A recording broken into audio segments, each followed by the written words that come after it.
Mr. President, I rise to speak about the humanitarian crisis in Puerto Rico and the U.S. Virgin Islands. This is one of the worst disasters our country has ever seen.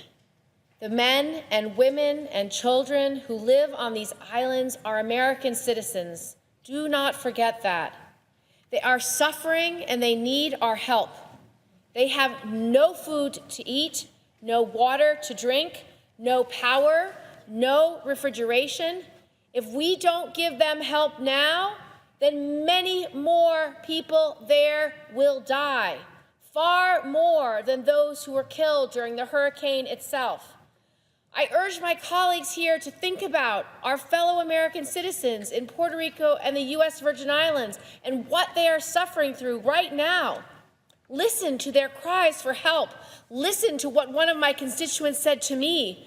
Quote, "We need help getting my grandparents to come to New York. Their house is damaged and not safe. My grandfather is 93 with Alzheimer's. He is bedbound. He's not been able to walk for over 18 months. My grandmother is 92, diabetic with a heart problem. My aunt who takes care of her is 68, and we think had a brain aneurysm and needs medical care. Please help them. Help to get them to New York. We can pay for the plane ticket. We need help getting them to the airport and putting them on the plane." And this is what another New Yorker told me. She said her father is a veteran of Vietnam and is a retired New York Police Department lieutenant who now lives in Puerto Rico. This veteran of the United States military told his daughter that he had suffered from head trauma because he slipped and fell while clearing water that was entering his house.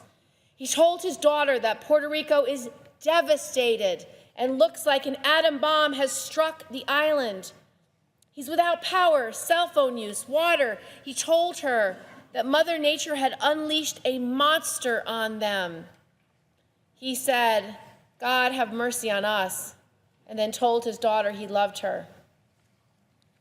This man is a veteran. He served in our military alongside so many other Americans from Puerto Rico, and he protected our country when we needed him. So we need to protect him now. Mr. President, how would you respond if this humanitarian crisis happened in your state or in my state or any other state around the country? Can you imagine what this would be like if it was Ohio? Can you imagine what this would be like if it was New York? We would act as quickly as we could. We would give people there every resource they needed to recover, and we wouldn't hesitate even for a moment. This is urgent and serious, and we have to help our fellow citizens now.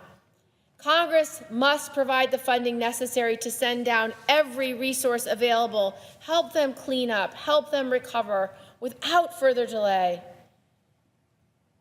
That includes providing disaster community development block grant funding, just as we did for the people of Texas and Florida. We cannot turn our backs on our fellow citizens. I yield the floor.